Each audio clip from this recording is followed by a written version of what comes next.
Hebrews 1:1-2 says, God, who is sundry times and in divers manners, spake in times past unto the fathers by the prophets, having these last days spoken unto us by his Son, whom he have appointed heir of all things, by whom also he have made the world. So he speaks through his scripture.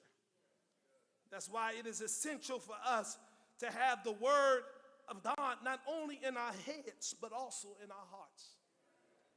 I said it time and time ago. I used the analogy before, and I don't want to sound like a broken record, but I want to use it again, the analogy of how a camel survives in the desert. The camel survives in the desert because the camel has a reservoir that he holds the water in, that he can go miles and miles of walking. And when the camel gets thirsty, he has that reservoir that he can regurgitate the water that he is holding on the inside. The same ought to be with our spiritual walk with God. We ought to have enough word on the inside of us that when we get up against a rock in a hard place, our backs is up against a wall, we have enough word that is on the inside of us to be able to regurgitate it to ourselves, remind ourselves of what God has spoken to us through his word. We ought to remind ourselves that God is able to do exceedingly and abundantly above all that we can ask or think, according to the power that worketh in us. We ought to be able to remind ourselves that he who hath begun a good work in me shall perform it to the last. We ought to remind ourselves that if God before us is more than the world against us, we ought to remind ourselves that he shall supply all of our needs according to his riches and glory. Remind yourself that the weapons of our warfare are not carnal, but they're mighty through the pulling down of the stronghold. Remind yourself that no weapon that is formed against you shall prosper. Every tongue that tries to rise up against you,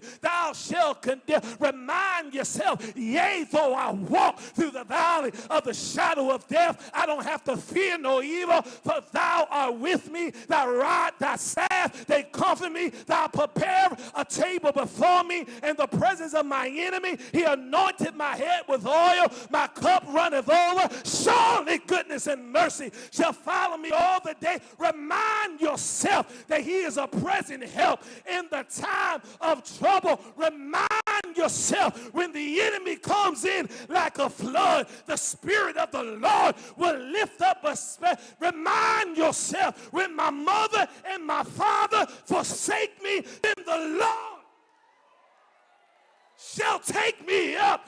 Remind yourself of his word.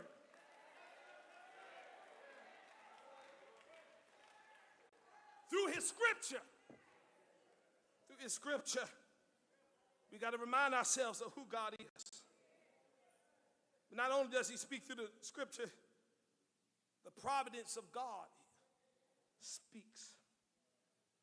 The providence of God is a theological term that simply means, here it is, last week's message, that God is sovereign. That he is in control of every circumstances of our lives. Genesis 50:20 says, but as for ye, ye thought evil against me, but God meant it unto good, to bring to pass, as it is this day, to save much people alive. Romans 8:28, and we know all things work together for the good of them that love God, to them who are called according to his purpose. And we must understand that even in silent times, that God is in control. Let me get out of here.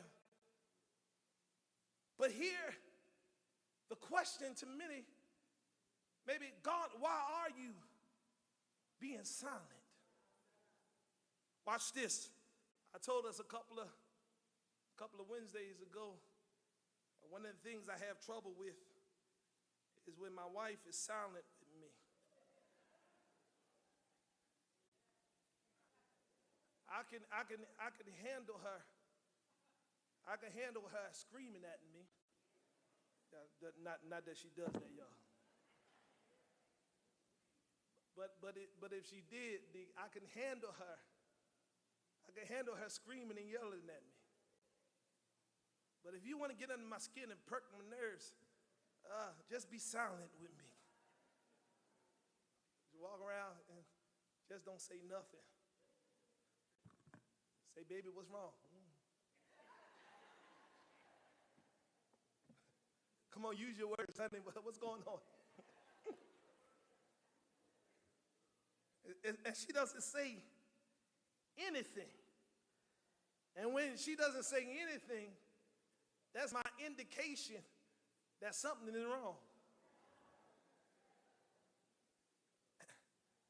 And no matter how many times I say, baby, what's the matter? She still ain't saying nothing till she's ready to tell me. I'm still trying to figure out, next November it'll be 19 years, I'm still trying to figure out, I just done gave up by now. But watch this. When God is silent, it may be that he's not ready to speak.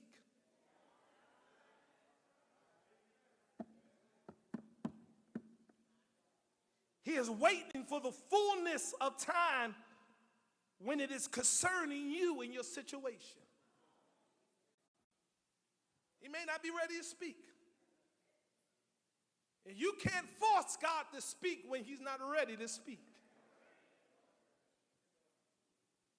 Not only may it be that he's not ready to speak, but maybe it's because he has already spoken to you and you just didn't like the answer.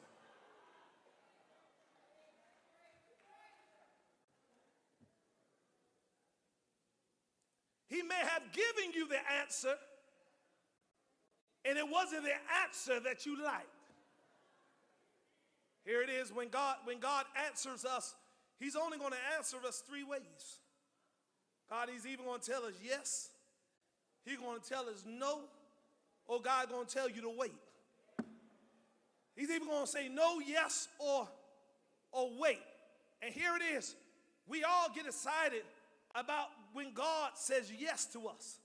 When God said yes to us, we hopping in the door. Don't you know God bless me? God said yes to me. We give him praise. We give him glory. We just happy because God told us yes. But when God tells us no, and when God tells us wait, some of us, not all of us, but some of us, we take an issue with that. But I need to talk to some folks that understand the waiting and no process of God, that says, God, I don't mind when you said no, and I don't mind when you said wait, because your no and your wait kept me from some stuff that could have destroyed me, that could have caused me to lose my mind. So I thank God that you told me to no, and I thank God that you told me to wait. Is there anybody here that understands that when God tells you no, he is trying to keep you from walking into something that is going to cause your destruction? Somebody tell God thank you. Not only do we don't want to hear God say no, we don't like when he says wait. Because we are living in a dispensation where we want everything right then and we want it right now. God, we want the blessing right then. When I ask you for it, I need you to be like a genie in a bottle, and I need you to say, poof, here it is. But God doesn't work like this. He takes us through a process called waiting, because he wants us to mature in the midst of the process, so you know how to appreciate the blessing when you come out of the process. But while you are waiting, he says, you ain't going to get weary, you ain't going to get weak, because they that wait upon the Lord, he shall renew. I feel like preaching, renew your strength. Ye shall mount up